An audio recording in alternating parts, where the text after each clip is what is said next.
Hi guys, good to see you again. Welcome back to the channel. Hope you're all keeping well and you've had a good week. Hopefully you've managed to get out a little bit with the camera perhaps on a walk or an exercise, which is all we can do at the moment in lockdown here in the UK. So March the 8th, another month to go, but it'll soon fly by and then we'll be able to get out again. Fingers crossed, touch wood. Anyway, kit this time. What's in my bag 2021? It only seems like 5 minutes since I ran through my kit last year. It's gone so quick, hasn't it? But anyway, yeah, I thought I'd run through my kit, and it's changed quite a lot, obviously, because obviously my sport was totally cut out in March, and I quickly turned my eye to landscapes and woodlands. So yeah, a few new bits of kit to go with the landscapes and woodlands, and yeah, let's have a look through the kit then. Right, first off, 5D Mark IV. Absolutely love this camera. It's one of the best camera I've bought, really. 30 megapixel sensor. I'm not going to go into it too much, but yeah, the 30 megapixel sensor, absolutely fantastic for, you know, if you're on like I shoot on the 70 to 200 and you're at 200 mil and you want to pull in and crop a frame, fantastic for that. You can really pull in well. I love that. And obviously the ISOs are fantastic on it. It's a great sensor on there. And probably the only thing it hasn't got is a flip out screen if I wanted to use it as a vlogging camera. But apart from that, absolutely love it. As you guys have seen in previous video when I went out with Steve for the day with his R5, yes, I would love the R5 for the extra features that it's got that the 5D4 hasn't. You know, the focus peaking, the flip out screen, the focus pointers. You know, things like that, and obviously it's a 45 megapixel camera, but I just can't afford it. And for what I want, for, as you know, I do quite a few prints, landscape and woodland prints as well, limited edition prints, and 30 megapixel sensors, absolutely fine for that. It's good, you know, fantastic quality. Perhaps when the R5 comes down a bit in a 2 or 3 years time, and probably on about the R8 by then, I'll be able to afford an R5. But until then, 5D Mark IV is brilliant. And as you can see on here, I've got the pig iron L bracket. Obviously it's brilliant for when you just want to turn quickly from landscape to portrait on your tripod, on your Arca Swiss.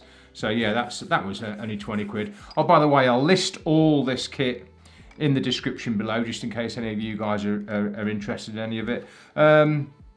Got the Peak Design quick release clips hanging off there, the little toggles, and actually the strap's in my bag, but just a quick release strap, and hardly ever use it. If I'm walking somewhere and it's not on my tripod and I'm just going out for a handheld day, obviously I'll put the strap on, but 9 times out of 10 you'll just see these funny toggles hanging about looking like ears. But again, I'll put the link in the description. Yeah, so 5D Mark IV is my body of choice. Now obviously, second body is what I'm filming on. Is the Canon M50 mirrorless. Great bit of kit. I did a video in it a couple of weeks ago actually. It's obviously 95% for filming my vlogs, but it's a great 21.4 megapixel sensor on it, brilliant for stills. It has got the flip out screen obviously, and it's got the focus peaking, so it's great for stills. Don't use it that much for stills, but if I just want to nip out with a dog for an hour and it looks quite nice conditions or something and I don't want to be lugging all my kit about, I'll pop it in my pocket. Comes with a 15 to 45 mil, is it f3.5 to 6.3 lens. Not the best lens, as I ran through a couple of weeks ago in my video. There are a lot better lenses out there. Canon have done some, Sigma have done some.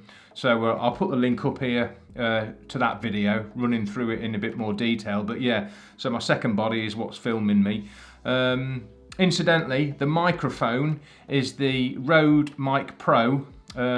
It's a great microphone. It's got your -10, your 0 and your +20 decibel alteration, so that's great. 3 different settings for your decibels. I know before now, if I've been a long way from the camera, like when I was filming the oak in the New Forest, I had the camera, I don't know, 20 yards away from me, and I just flicked the switch to +20 decibels and it picked my voice up lovely. So yeah, it's a great microphone. It looks quite big, quite oversized for the M50, but it's just the job. It's a great microphone, and I say them 3 settings, you can really dial it down or dial it up depending on how far away from the camera you are, you know. So yeah, so that's the vlogging kit. At the moment, it's mounted on my little mini Neewer tripod. Used to use that tripod for my goal remote camera when I was doing the sport, doing the football. It's now turned into the vlogging camera for when I'm in the spare room here, in the office, if you like, studio, whatever you want to call it, spare room. Yeah, it's just mounted on the table now, and it's handy for that. But again, it folds up lovely, you know, to, I don't know, 8, 10, 12 inch, something like that, and fits in the bag lovely. And luckily, when I went to the Ogwen Valley, I had that tripod in my bag because, like a numpty, I forgot my other 2 tripods. So that did come in handy for that, you know, just for the slower shutter speeds for the waterfalls that I was photographing. So yeah, that's the mini Neewer tripod. Now I did buy, I've still got it obviously, the bigger Neewer tripod. It's holding my lighting up at the moment, but I'll put a bit of B-roll on here. But it was great for about 5 or 6 months. And then the top 3 lock-in tabs, I don't know what you call them quite, they just all snapped off. So I find it really difficult now to adjust the top section, the top third of the legs. So I nearly always leave them out now, and I've got to unscrew it right off and then pull the bit of plastic, the plastic stopper if you like, off the top of the tripod leg to adjust it. So I have wrote to Neewer, but they haven't got back to me. So Neewer, if you're watching, my tripod's got some faults that need sorting out. But I am, when I get some spare pennies and we all get back to normal and earning more again, I'm going to get a Benro Mac 3, I think. Is it Benro Mac 3? I'm going to spend a good amount of money on a tripod because I use it all the time now, so it's worth spending the extra money. That Neewer tripod was about 110, I think, something like that. So run-of-the-mill tripod really. Is it built to last? Not really, probably. Whether or not I was tightening it up too much, I'm not sure, but it's just a bit of a coincidence that all 3 have gone. But anyway, so that's the first tripod. The second tripod that I've got, which is mainly for the M50 when I'm out in the field vlogging, it's only an old one and it weighs a ton, but it was made by Calumet. I think I paid £40 for it at the photography show at the NEC years ago now, but it does the job for the M50 for vlogging. I've got an Andor ball head on the top. I think that was 40 quid from Amazon. Again, it's not the best of ball heads, a little bit clunky, a little bit stiff, but it's ideal for the M50. When I do upgrade and get a better tripod, then obviously the Neewer will probably go on to the M50. But yeah, and it's got the toggle locks as opposed to the twist locks, which I quite prefer the toggle locks really. But I don't think Calumet are about now. I think Wex bought them out 3 or 4 years ago now. But yeah, that's the second tripod I've got. So it does the job. It does me. It's fine. But anyway, lenses. Where should we start? Let's start with the big one. So Canon 70-200 f2.8. Absolutely love this lens, and it's one, especially for woodlands. I use it nearly all the time. Usually around about between 100 and 200 mil anyway, because you get a lovely depth with it. It's such a sharp lens. The glass is fantastic on it. It's got the IS, obviously. Don't really use that much. Might have a go at it if I use it if I'm handheld, but 95% of the time I'm on the tripod. Obviously always use the tripod collar, which is great because if you quickly want to shoot in portrait, just undo your lock and obviously you can spin your body around into portrait, which is great if you want to get a different angle of the same tree, something, you know. Got the old 77mm UV filter on there just to protect that element as well. It's a Mark 1, but I don't need to change it. It's brilliant. It's pin sharp. Obviously they weigh quite a lot. The f2.8 weighs quite a lot more than the f4, but obviously I've kept this from my sport days and when you needed 2.8. I have been tempted to get a new f4, and I might still do that because 9 times out of 10 I'm shooting at f8, f11 with this anyway, never at 2.8. So it's something that I might consider later on in the year again if pennies get better and we start earning more money again and life gets back to normal, if it ever will. But yeah, for now it's the f2.8 version, which is a little bit heavier. But yeah, so that's my lens of choice really. If I had to choose, I'd go into the Woodlands with that, you know. But and obviously the second lens, quite a new lens that I've got recently, 16 to 35 f4, fantastic lens, pin sharp. It's nice and light as well. And I did have the 17 to 40, if you can remember, this time last year. And it was really interesting. Good mate of mine, James Marsh, and myself were down on the Jurassic Coast just filming a little waterfall in one of the bays. Now we were set up together. I was obviously on the 17 to 40, James was on the 16 to 35, and we compared the frames, and just that 1 mil more, I had to move about, I don't know, 5 foot back from where James was positioned, just to get the same sort of frame, the same composition as he did, just for having that extra 1 millimeter. So I opted for the 16 to 35 f4. Obviously you're always in f8 or f11 again, so, but yeah, absolutely fantastic lens, and I love that. More for landscapes and my seascapes, you know, but when you want that wide vista. But yeah, so that's the two main lenses of choice for me when I'm out and about nowadays, is the 70 to 200 and the 16 to 35 f4. So I'll tell you what I did save. I've kept my 1.4 and my ×2 converters, obviously from my sport days again. But as you guys probably know, I've sold the 400. It was just sat gathering dust. Obviously I've moved up to Lincolnshire and I needed a few pennies, and there's no sign of any sport work coming up in the near future. So for now, that's on the back burner. So if it comes back again end of the year or whatever, or whenever, I can always hopefully get the kit again. But for now it's on the back burner for now, the sport is. So, but I have kept these because I can quickly pop these on the 70 to 200 to get that extra distance if I need to. You know, if I see a nice panorama and I wanted a 400 or something, just pop the ×2 converter on. Obviously, gonna have to stop down a bit and be really, I'll have to use the IS then, obviously. But yeah, so I've kept them for now. They're not high value now, so I thought that I'm better off keeping them. Good extenders they are for those guys. If you're interested in how good they are, I used to put the ×2 on the 400 when I was on the sport and just knock it up to about f8 or f10, and they were still pin sharp. So at low light, you know, at ISO 1600 or something like that. So yeah, good extenders they are, so I kept them. What else we got? Another lens. This is mainly for my product photography that I do a little bit of. The Canon macro 100mm f2.8. It's a lovely sharp lens. It produces some great results. I did a little shoot on a client's straws just recently. I did show a couple of images in the last video, I think, or the video before. And you know, at 2.8 the depth is obviously it's superb. It's really shallow depth of field, which is obviously what you want for product photography. If you want to emphasize a certain area of a product, if it's really small, it's a great little lens for that. So obviously, yeah, it's fixed, prime lens, but yeah, so that's my macro choice. My product photography choice lens would be the 100 2.8. Another lens that I've kept, hardly ever use it, but it's always in my bag, just in case anything else fails. It's a cheap 28 to 105 lens. Obviously, yeah, it is what it is. It's quite a heavy lens actually. It's a good piece of glass in it, but yeah, that's always in my bag just in case I get other lenses that fail. Hasn't happened yet, but it's not a bad weight to keep in the bag. I don't mind, keeps me fit. But yeah, that's my emergency lens, if you like, 28 to 105, and that's all the lenses done there. So.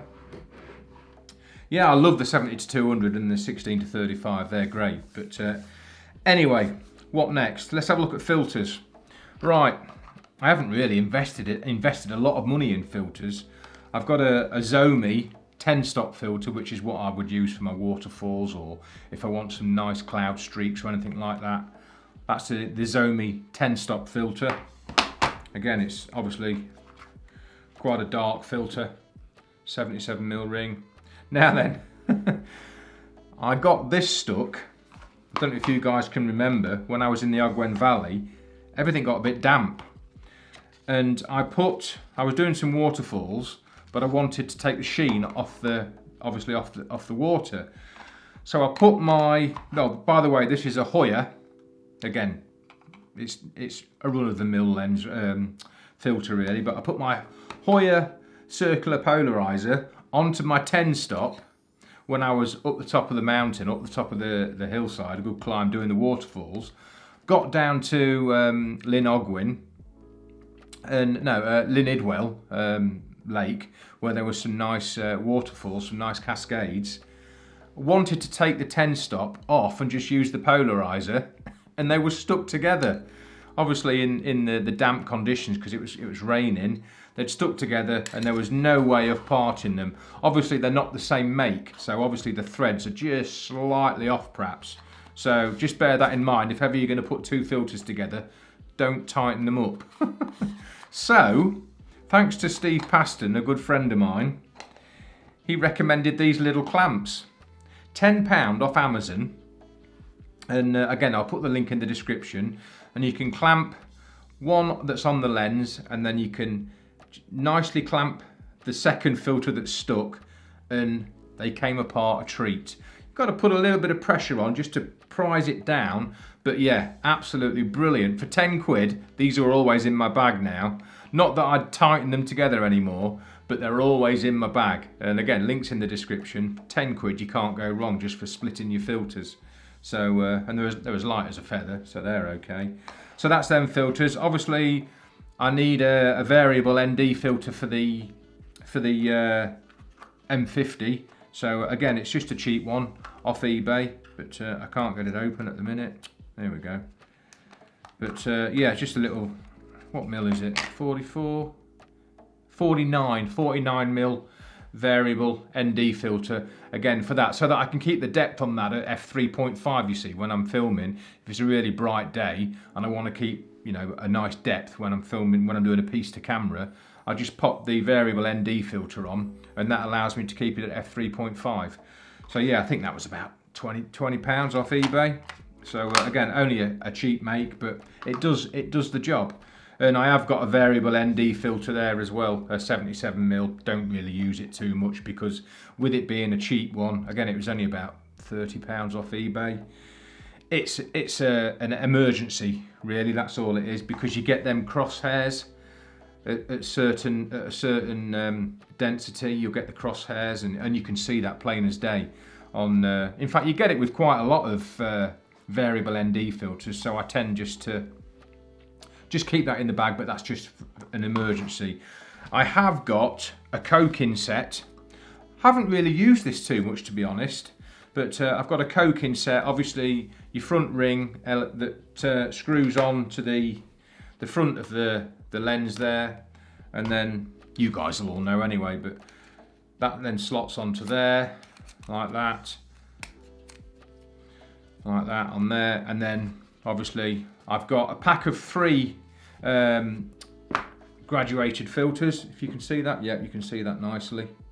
There we are, look. And then they just slide in the front. So I've used them a fair bit, but I actually tend to come home now and edit, put a little graduated filter on in Lightroom or in Photoshop now. But yeah, they're always in my bag as well. It's a nice light piece of glass. And that coking set was, I think it was about £100, something like that, £80, something like that. Again, link will be in the description.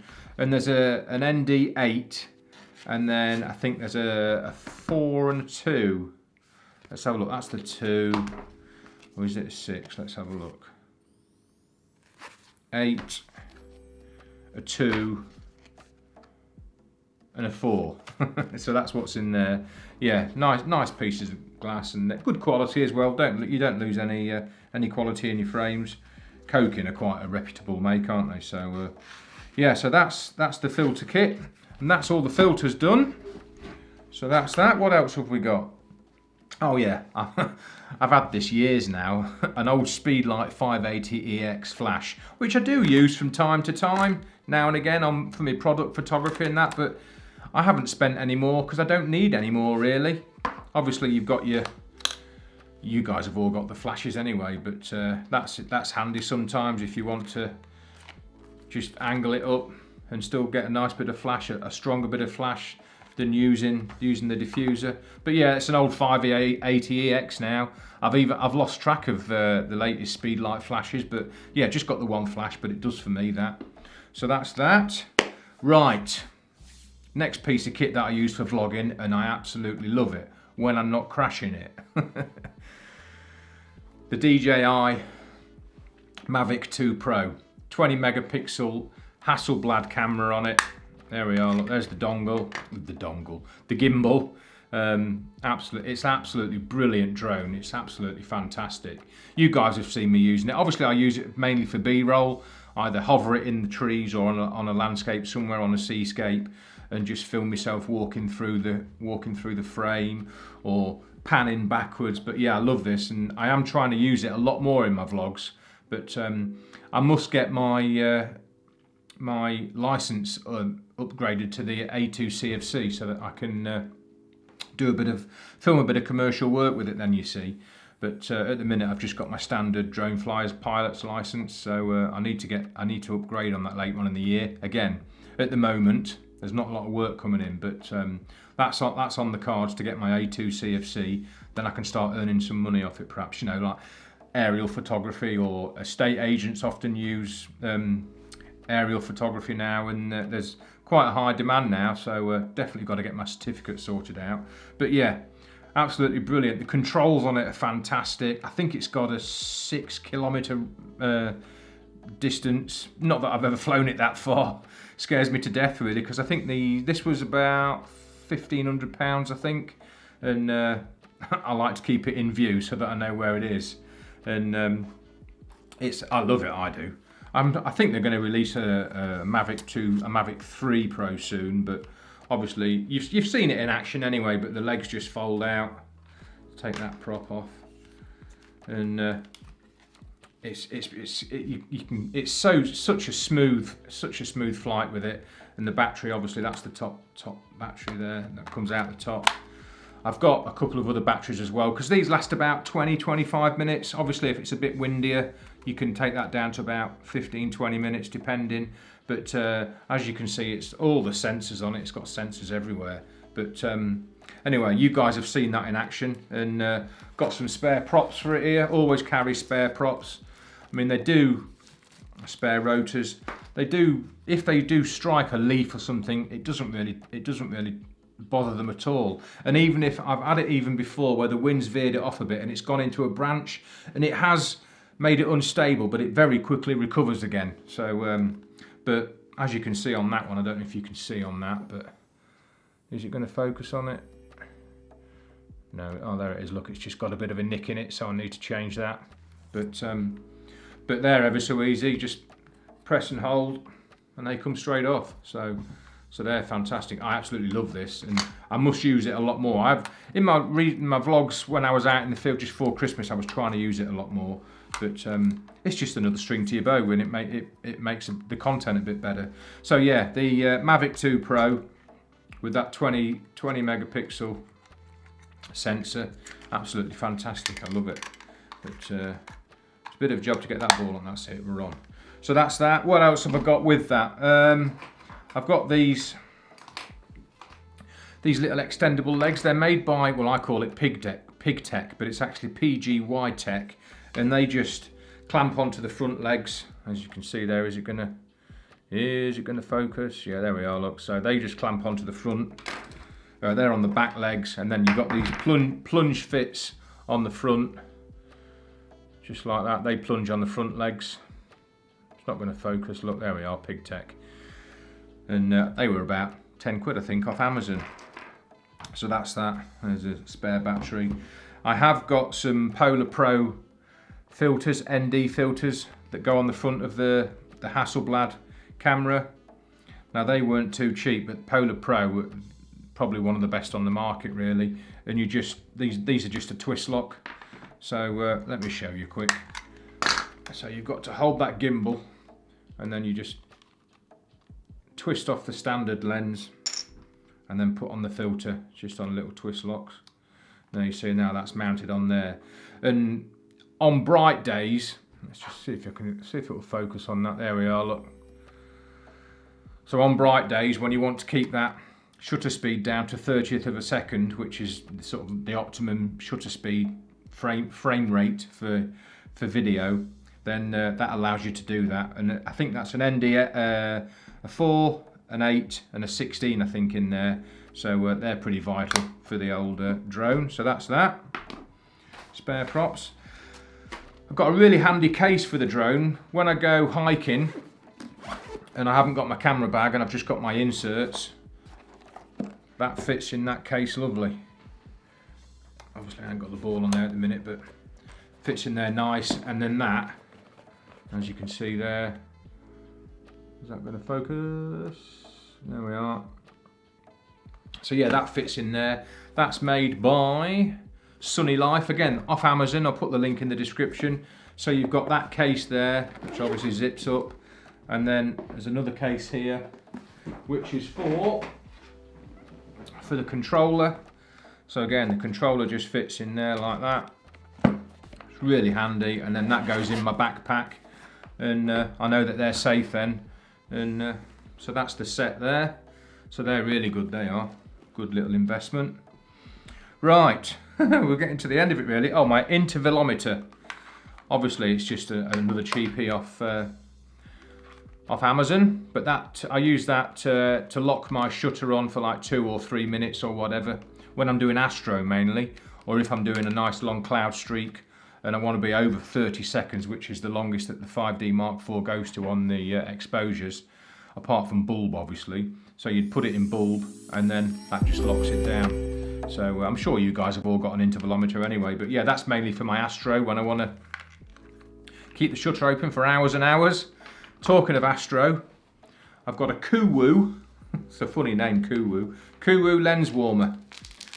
So when you're doing astro, like for 2 or 3 hours, and you're doing a star trail or something like that, and the camera's just shooting for 30 seconds over a 2 or 3 hour period, the lens fogs up. Obviously middle of the night when you're doing your astro and it's quite damp out there. So you wrap this Kuwu round the lens, and then it's got a little USB lead. Plug that into your power pack, hang it off your tripod, and it keeps the lens warm, and it keeps all that dew off the front element. And yeah, I think that was about 30 quid, but that's essential for if you're doing astro and bits and bobs like that. So I don't do that much astro really, but when I do, I always make sure I've got my lens warmer, and it keeps everything off. Keeps all the dew off the lens. What else? We've got lens cover. I do use that sometimes when I'm out and about, if I don't have my chamois on me, but my chamois are nearly always in the bag. I've always got 2 or 3 chamois in the bag, just to drape over the camera if I'm waiting for a rain shower to pass or something. I'll drape that over, and this is quite a big one as well. It's quite a good one. It's quite a good size, that. So yeah, always carry chamois, but if not, I've got a little think tank cover, and obviously you've got your clear window at the back here, and you've got a little hot shoe connector there that goes onto your hot shoe, and then that obviously folds down so that you can see your screen. It's wide enough to get your hands in as well, and then obviously at the front, I mean that'll go on I usually use it on the 70-200 obviously, but it's quite long as you can see, so that'll be the top of your camera. Look, that's the, and then that's the length of it there. So say it's ideal for the 70-200 or even for a bigger lens. But and then you've got your little Velcro strap at the front that just tightens it up to the front of the lens. So yeah, I think that was 35 quid, and that is the medium, I think. Let's have a look. I should say it somewhere. Emergency rain cover, medium. That's all it's got on it. So there we are. Look. But yeah, that's always in my bag, folded away if I forget. If I've got the chamois drying on the radiators and I walk out and forget my chamois. But yeah, we're getting there now. Now that I've done, I don't know if you guys do your own sensor cleaning, but that's the kit that I use. Is it going to focus on it? Yeah. That's the kit I use off Amazon, and it's got, how many swabs has it got in there? I don't know how many swabs it's got in there now. Can't see how many, but anyway, yeah, that's the kit that I use for cleaning my sensors. Again, I've done a video on that as well, cleaning sensors. It's not as scary as people make out. Just take your time with it, and one pass with the swab usually sorts it out. But yeah, that's my sensor kit. Getting to the end of my kit now. I've got the old Gorilla Grip that I sometimes use. I mainly use that if I want to put the M50 on a fence post or something, you know, and you can just grip it around the fence post or whatever. They're great, they are. Obviously they're going, I'm sure you guys have all got these.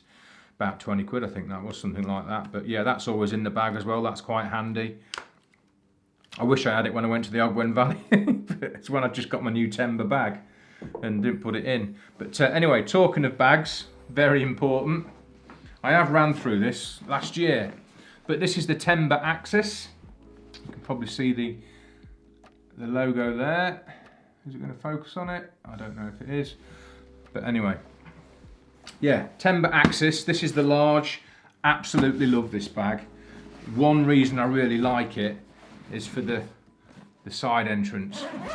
You can just quickly get your camera out, zip it back up again.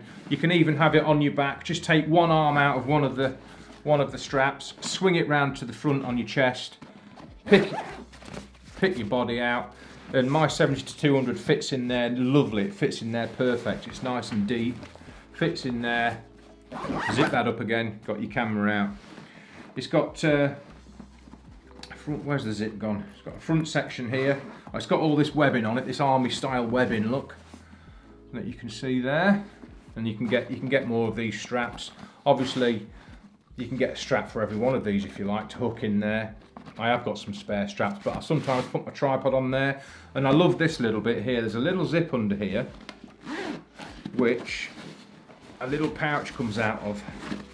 A little pouch just for your feet, the feet of your tripod to sit in, so that it's not hanging down too far. I sometimes forget that it's there, but yeah, that's ideal. That just folds away in that little zip section there. Let's get that away. Yeah, and then you've got this big section at the front. Obviously ideal for a laptop, something like that. And you can see where them little the clamps go, my little filter clamps. So they sit in there. Obviously got your ID card in there. Two handy pockets in there as well. So that's that bit. Got a top section, which is again ideal. You can keep your camera in there if you want. I've obviously locked that off, but you can keep your camera in the top if you want as well, which folds in there nicely. I've obviously locked that off. I usually put my little mini Niwa tripod in there, just in there, which is ideal. Easy access, and then you've got this pocket here in the top as well, which is brilliant. So we'll do that up. And the thing that I really like, one of the main reasons I went for this bag is because it's rear entry. So whenever you're putting your bag down, you're never putting your straps on the floor. You're always putting it face down, and that can easily be wiped. So yeah, that was one of the other main reasons. It's got some great padding on there as well. Now the one thing that I have taken off, I've taken off the waist strap, which just threads through there and then is velcroed in. So once that's in, it's in there and it's nice and sturdy. But 9 times, I think I used it when I went into the Brecon Beacons, just to keep all my weight right, you know. But just put the weight round your waist instead of on your shoulders. But when I'm just going locally, well, when I was down in the New Forest, I just took that off because I just found that I never did it up. So that's usually folded up and in the cupboard. But yeah, so, and then it's like I was saying, it's a rear entry. Still a few bits in there, but as you can see, it's a huge bag really. Obviously that's where my drone goes in there, and then I just put that little flap down, keeps the drone nice and still. 70-200 usually goes in there, in the base there, you can see that. Or obviously that's your side entrance there, and then 70-200 and camera body in there, so that's great. And then all your various compartments. Still got my hood in there.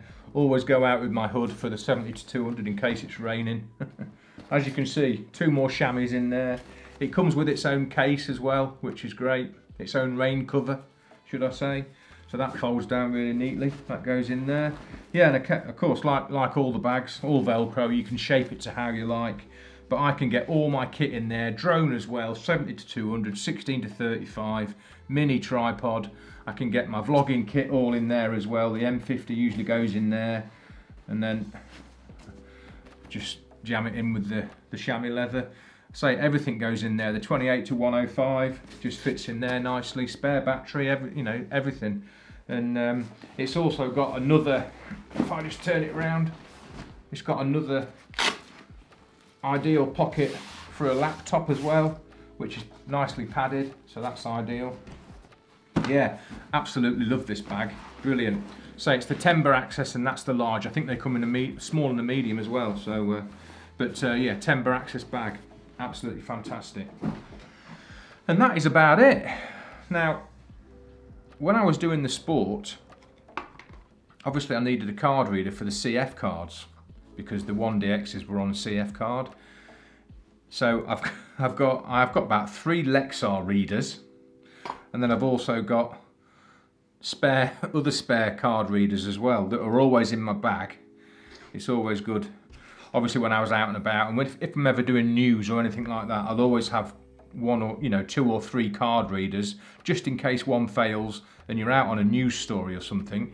You can quickly revert to your other readers. But just lately, the 5D Mark IV, I'm going in the bottom. The 5D Mark IV has got both an SD and a CF card. So you can see that there, look. There we are. So I just use the SD card 9 times out of 10, and I've got an SD slot on the MacBook Pro, the 13-inch MacBook Pro, and I just slot the card straight into the slot on the laptop. So I never use a card reader now, hardly ever. I haven't used a CF card for months. I always used the Lexar, is that going to focus? Yeah, the Lexar 1066 times, either a 16 gig or a 32 gig when I was on the sport, just for the fast, so that there's no buffering. But I've not used a CF card for ages now. I just use the SD card and slot it straight into the laptop. That's about it, guys. A lot less kit than when I was on the sport job, but it's a bonus really. I've got a lot less money's worth of kit, but I love my 5D Mark IV. One day I'll upgrade to an R5 perhaps, but not at the moment. So my 5D Mark IV and my 70 to 200, along with my M50 for vlogging and my 16 to 35 and that. I can get away with that lovely for the woodlands and landscapes. So yeah, that's all the kit, guys. Well, I hope you've enjoyed that. Links in the description for all the kit that I've just spoken about. And hopefully that's given you an insight into what I carry about nowadays for the landscapes and woodlands. And yeah, job's a good one, guys. Thanks ever so much for watching. Leave any comments below and I'll get back to you as soon as I can. And if you remember to give the video a thumbs up, give it a like, let YouTube know that you like the content, that'd be much appreciated. Subscribe if you haven't yet for more content, and hit that notification bell, and I'd really appreciate that. So yeah, job's a good one. Have a good week, guys. Catch up next Sunday. Take care. See you soon.